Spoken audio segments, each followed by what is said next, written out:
about design systems. So, I just want to start today by asking everyone to close their eyes, take a deep breath, maybe count to 3, and really meditate on this beautiful green field application. Maybe some of you get to deal with the joys of, defining your own requirements, working without legacy systems to consider, and generally getting to make all of your technical decisions about, what stacks you use, APIs, code structure, etc., without any constraints. This talk is for the rest of us. Sometimes, you're building out a new feature, and you're dealing with some decisions that your founder made 10 years ago that still, for some reason, have implications on your stack today. Sometimes you're dealing with legacy systems and browsers that were supposed to be deprecated 4 or 5 years ago and are still there and still being used in new features for some reason. And maybe most common, sometimes you're dealing with constraints of your own design, technical decisions that you made when you were first building the system that don't quite appear to work the way you intended them to.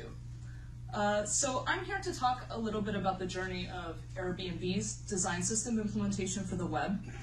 Specifically, I've been involved in this particular feature at Airbnb for about 4 years now. So I have seen it go through many evolutions, many different iterations, and I've seen the ways that it's worked and the ways that it hasn't worked so well. So we're going to talk a little bit about that. We're going to cover 3 main points today. I'll delve into what exactly it is that I mean by a design system. I'm sure many of y'all are familiar, but we'll focus on a React component-based library that I've been working with for, again, the past 4 years. Then together we'll build a component using the architectural decisions that we've made over the years, and to get you some really hands-on experience understanding the kinds of challenges that we're working with. And finally, we'll think about how we're working within the constraints of those initial technical decisions, or, as I like to call it, getting ourselves out of this terrible self-inflicted situation. So, hopping straight in. What is a design system? We are, not just as developers, but also as consumers, very familiar with design systems as they're related to brands. Logos are probably the thing we think of first. A conversation about brand might start with Nike swoosh, or the Starbucks mermaid, or this lovely, very familiar Coca-Cola logo. Sorry if this gets pulled from YouTube later as a result of the slide. Here we are. It quickly becomes apparent that the logo is a piece of the puzzle, but it's about so much more than that. The colors, the typography, even the shapes and spacing used by a company are why it's so easy to spot the brand, even when it's a totally different image in a language you might not recognize. And it's why brand swaps are so funny. The typography values, the curves, that color are so deeply ingrained in our minds that it creates a sort of cognitive dissonance when it's rendered for a different company, and perhaps that company's rival. So on the web, we're pretty familiar with design systems. We've been leveraging them for a long time. Bootstrap and Material Design are probably some of the most popular open source tools that we use. And of course, back in a Backbone.js model view controller powered world, we were generally relying on CSS style sheets to build out these design systems. They were endlessly overridable, extensible, and themable just by virtue of this choice. And it was a good one for these open source libraries. Bootstrap, if you remember, is the design system for Twitter, but it's also the design system for hundreds of thousands of websites out there, all of which have individual brand need and have modified it to suit that. CSS was also a great choice, this is a recurring theme in my talk, because it was very performant.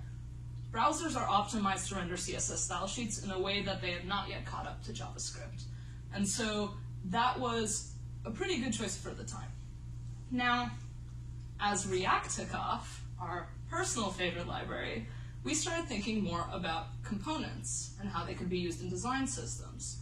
Things like rows or input widgets or typography as a component, buttons as a component. This became more the recurring theme. Can we build a component-based design system that's not only taking care of the styling, but also taking care of the content and the interaction and solving all of the under-the-hood problems of accessibility, internationalization, responsiveness, and so forth. Now, this ultimately means that we had a choice when we were moving to React for how we could change the API, how we could constrain it or make it very flexible. This is something that in a way was decided for us in CSS. We could use specificity to create some constraints, but in general that was a rabbit hole of complexity, so most people strayed away from that. But with React, we can make choices about the props. And so this is what I consider to be the major fork in the road. Component-based systems under the web are not new. We've had jQuery UI and other sort of like widget-based systems, but React offered new opportunities for modularization and for defining those layers between components in a way that was pretty new and pretty exciting. So on one side, when thinking about our design system, we could consider our components to be enforcers of the design and build a strict and constrained API via props that would enforce consistency across the entire site. And on the other side, we could maybe build our system components to be less opinionated when it came to style and design and more flexible and conducive to a changing system. But there are always trade-offs. This would allow the kind of tiny style tweaks that may eventually lead to a super incoherent user experience, which is something that's not great for our end user. And so where do we kind of go from here? Like, what are the factors that would help you choose a more constrained system or more flexible system? I'm going to talk a little bit about where we landed at Airbnb and why. I'm going to do so by building out a specific component. And my hope is that this will start a conversation about how all of the explicit and implicit design choices we're making in the API may have effects not only on our direct user, which in this case is going to be other developers, but also on our end users and the kind of experience they see throughout our site and application. And there's a reason we should be really thoughtful when we're building out these APIs. So we're going to talk about buttons. Buttons are the canonical design system component. There's usually a few variations that we use in our site. So there's a little bit of complexity there. There's a little bit of complexity when it comes to the accessibility standpoint and how we interact with it with a keyboard or with a mouse or with a touch screen. So these three designs is what I got in 2016 from my designer, as this is the new button system. We were moving away from this middle color, which was our brand color. It's called Roush. It's a nice reddish salmon color. We wanted to save it for special moments. So this would be the book it button. You can still see this on our listing page today. This is supposed to be used once on a page.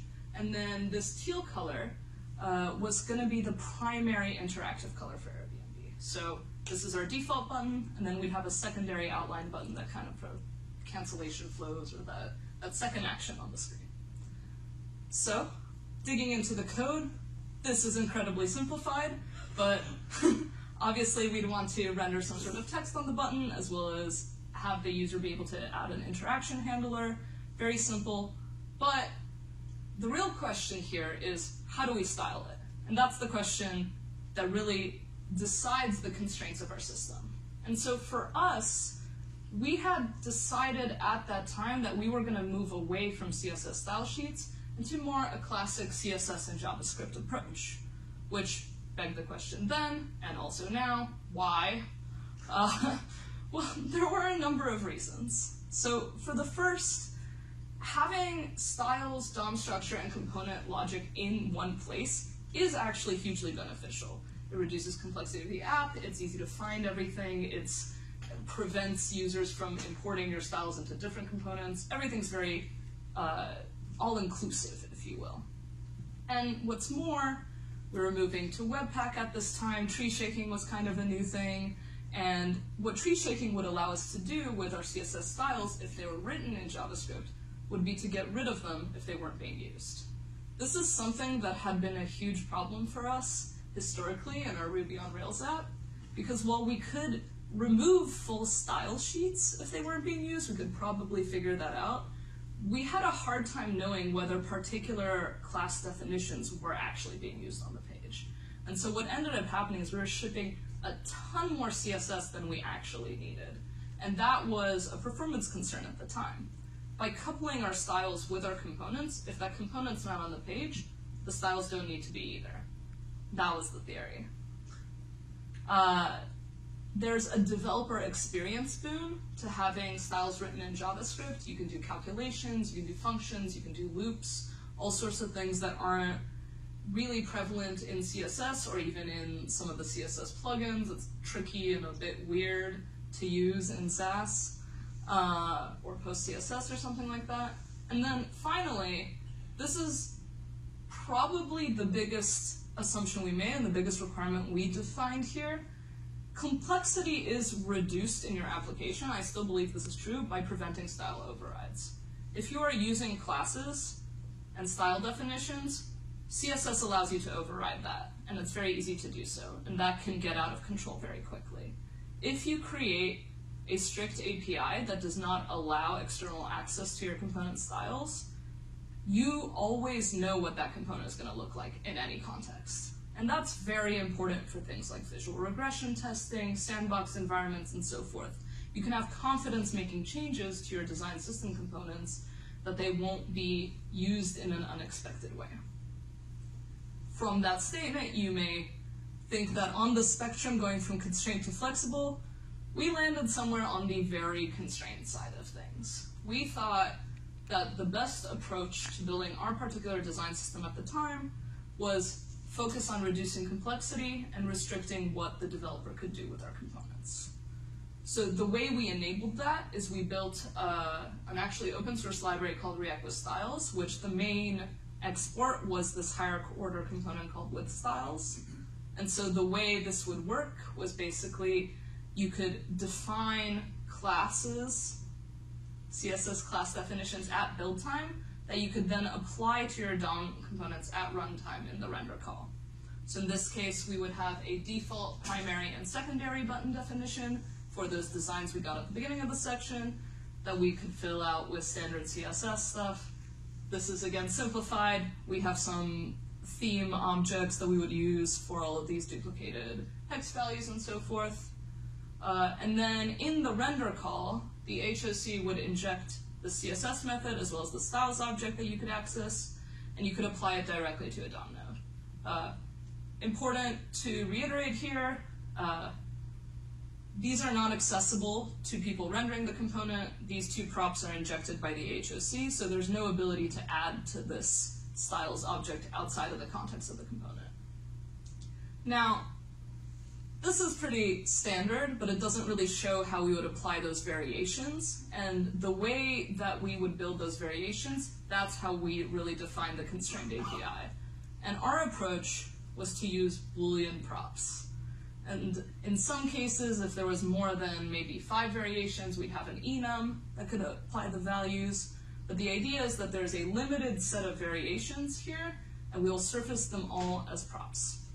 So in this case, we have our primary Boolean, our secondary Boolean. If you pass that in, those styles will be implied instead. And so this is pretty simple.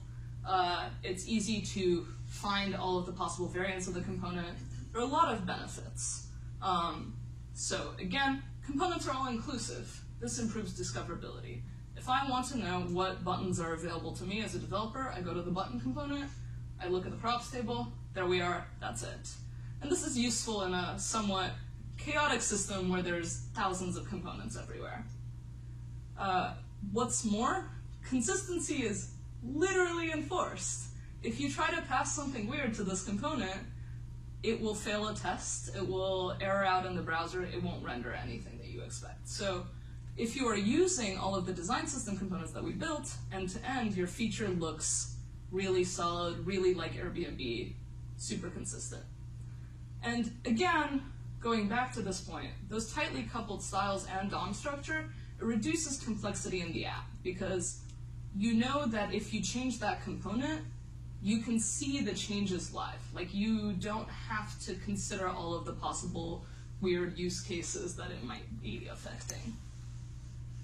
But the problem is, well, this is our initial design spec that came from my lovely senior designer. this is more of the reality of what we have today. And this actually doesn't even cover our specific brand use cases, because we introduced a luxury tier and a plus tier of listings, which have their own brand colors and their own new buttons. We're also building out a transportation team, which has its own flashy blue as well. So this isn't even a comprehensive view of all of the buttons in our system right now. And what that does to the actual code is that instead of this simple logic of these few booleans and applying these styles, this is the real code that is in our application for all of the different styles that can be applied. And again, instead of this nice class style definition that fits on one page, this is more the reality of how these components are being built. And I'm sure you didn't catch that, but there's actually a for loop in there, so this isn't even the entire object. We're doing a lot of iteration to generate these style blobs. So this is a lot of code. This is much more code than a button should cost. And in fact, importing a single button on an Airbnb site in the system costs $20K. And while that may not seem bad in isolation necessarily, there is a lot of stuff going on our site. We're trying to hit a target of less than 1 megabyte of JavaScript right now, so we can hit some better performance goals, stop being used as Google I/O's example of bad web performance. And so $20K is costly. $20K out of 1 meg for a single button, especially when realistically you might have 1 or 2 different variations on your page or feature. That's pretty bad. That's pretty costly. And so there's a lot of drawbacks to the constraint system that we started getting to once we were scaling. So for one, the system is difficult to evolve over time. The reason we created so many variants of these different colors, these different sizes, these different treatments, is because we kept discovering new use cases, edge cases within our app that did actually benefit from having a different option. And the system itself was pretty difficult to change. And when we could change it, when we added these different variations of the low-level components, it would lead to code bloat over time, over the course of many years. And what's more, in the cases where we had that debate, someone proposed an addition to the system, and we were like, I don't know, that seems like a special use case, I don't know if it belongs. That actually led to forking of the system and more code duplication, which introduced even more JavaScript to our site.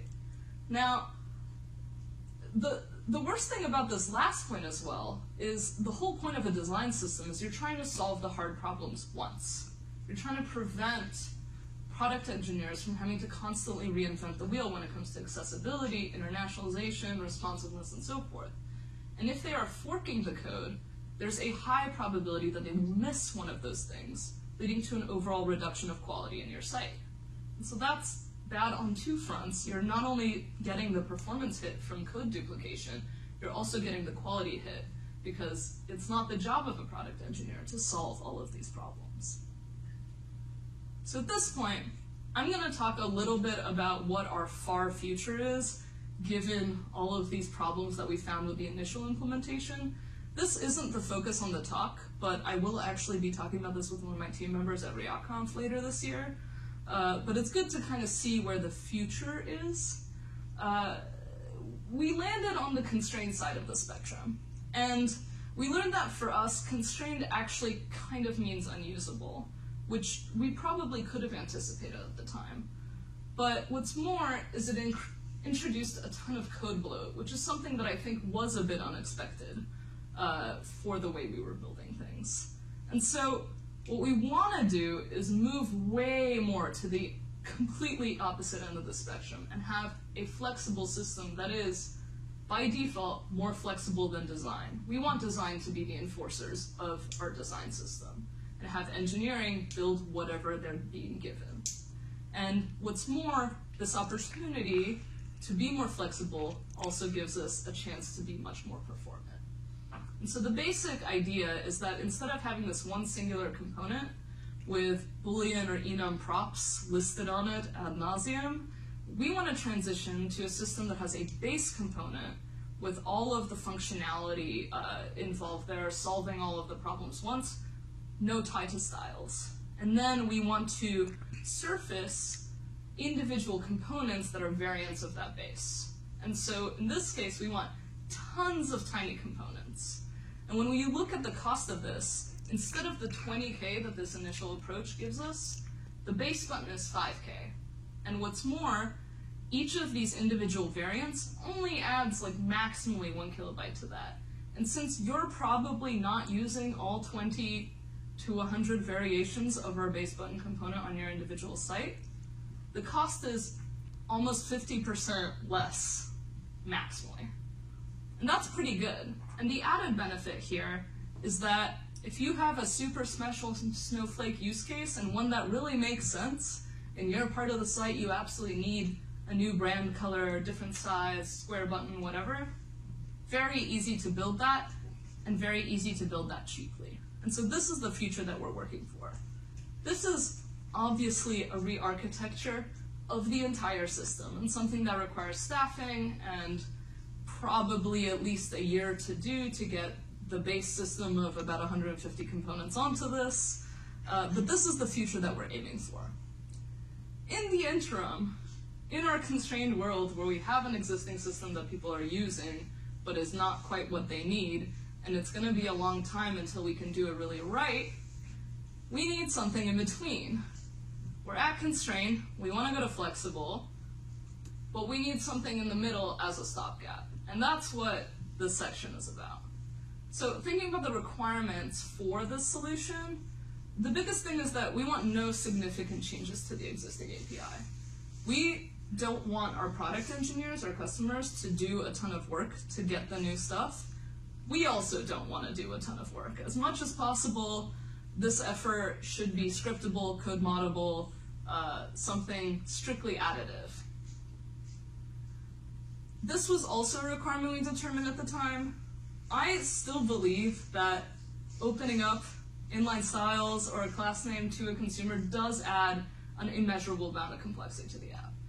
And while changing background color of a button is something that you can do safely, if you let the consumer start messing with the display option or the position or z-index or any of the flex options, you have no idea what the end result is going to be for how your component will be rendered in a layout. And so we do want to shut it down either through a whitelist of CSS style definitions or a blacklist. Either way, we want some ability to control what features can be overridden. We also, this was a guess. We weren't sure that this was going to work, and we didn't want to commit to some added code complexity if people weren't going to use it. So we wanted it to be easily removable from our components. Again, preferably via script. And then here's actually the real kicker. Remember how I talked about we had a ton of CSS classes that weren't being used and we didn't know which ones, and we were sending down a lot of CSS style sheets? Turns out on the other end of the spectrum, CSS is able to be rendered more performantly than JavaScript in your browser. It's able to be cached in a way that your JavaScript isn't.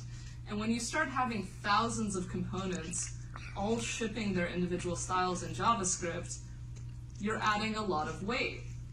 And so whatever solution we landed on for this stopgap, we wanted to be able to statically analyze the components at build time, remove the styles, generate CSS style sheets, and ship down a minimal amount of JavaScript. And this is tricky, because this basically means that you can't pass in random style values. You can't open it up completely, you can't make it fully dynamic, because it'll completely kill this long-term goal.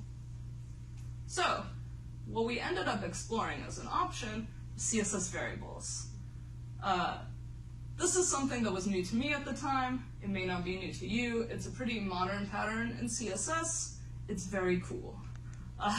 In a very simple example, if we have this blue class name applied to this div, hello world, we can do is replace that blue with the CSS variable definition. And this basically says if a CSS variable called text color exists, use it, and if not, fall back to this blue value. So as is, this doesn't change anything within our system. But if we wrap our DOM node in another class, we can then redefine the CSS variable in that class, which actually changes the outputted DOM, which is very exciting. And more exciting is that it doesn't affect the internal code at all. So if that blue node was a React component, you could render it in other parts of the page, before, after, specificity doesn't matter, and as long as it's outside that force red flag, it'll still render the default color, which is cool because it's all CSS. It's literal magic. And without any weird specificity rules either. Now, this is pretty modern, so I hope most of you don't have to deal with this, but you will notice this is not available in IE. Airbnb, we have dropped a lot of IE support, 8, 9, 10, but we are still hitting about 1.5% of our users globally on IE 11. So it's a non-starter that we drop support completely. However, we can consider this a progressive enhancement. People are using this custom styles to break out of the system. We can fall back to the default styles in the cases that someone is on an old browser. They'll still have a usable experience. They might not know that this button is a beautiful plus purple instead of our standard teal, but they'll still be able to book, and that's the most important part.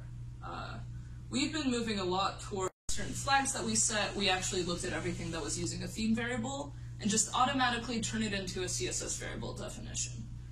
This doesn't change anything about the component, and because we were using the supports flag, in IE 11 it would actually just be exactly the same. And for modern browsers, it would look the same out of the box, it would just be using CSS variables under the hood. Then for each component, we would define a style mapping that would basically have each of these variables as the value for a key that was human readable. So in this case, these would be our prop types, and so a user changing the button would know how to change the background and the border value without having to understand what these weird variable names were doing. And then, under the hood, in each of our components, we injected an extra React component that was this custom styles injector. And so what this would essentially do is take a custom styles prop that the end user could put in. So in this case, if we wanted to change the background to my favorite CSS variable name, Papaya Whip, very weird, we would pass that into the button component, and then what the custom styles injector does is essentially get the variable name from the style mapping and apply this as a style on this div. I'm using inline styles here. We don't actually use inline styles. We use our under-the-hood magic CSS and JS library to inject a class name into the page so that you're only really doing it once. Because you can imagine if this button's used like 10 times on a page, you would have this inline style over and over and over again, which isn't great either. But this is the general idea, is that if you need it, it injects this DOM node that converts the styles of the actual button component. If you don't, it does nothing, and it just renders a button. So today, there are over 300 usages of this in our code base, so it's clearly valuable. And while we were working towards that beautiful golden future of base components and variants, we have this as a stopgap that enables our product engineers now to get what they need and build to spec. So, the conclusions here, what did we learn? A couple of things. On our map of constrained to flexible, there's an important usage, there's a time and a place for each of these, basically. On the constraint side, I would say if the system is static, so for instance, if you're doing a contract gig, someone is asking you to build a component system, they don't have any web developers and they just need something that works once, that's a good opportunity to have a very constrained system so they can't shoot themselves in the foot.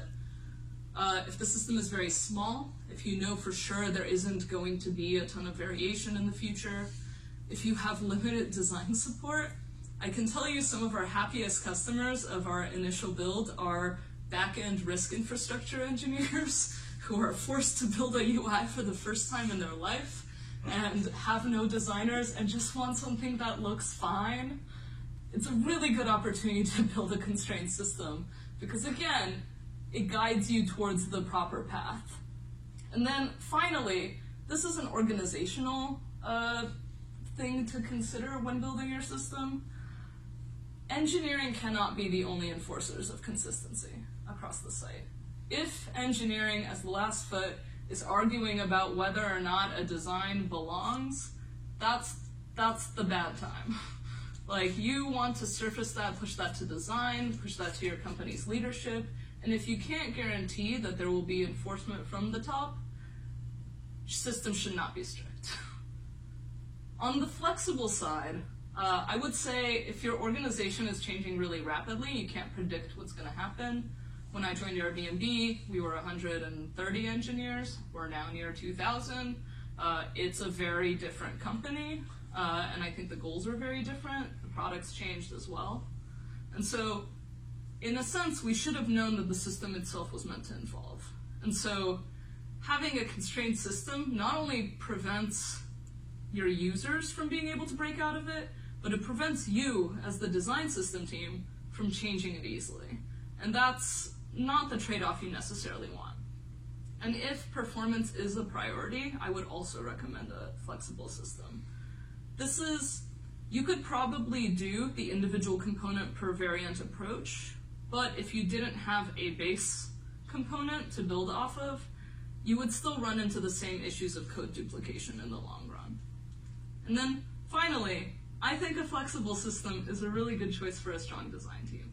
Designers are gonna design. It's literally what we hired them to do. They're gonna find all the niche use cases that are better served by 2 pixels this way or slightly different typography, and that's their job. They're doing all of this user testing and really figuring out what's like the most usable, most aesthetically pleasing approach, and it may not be what the system recommends.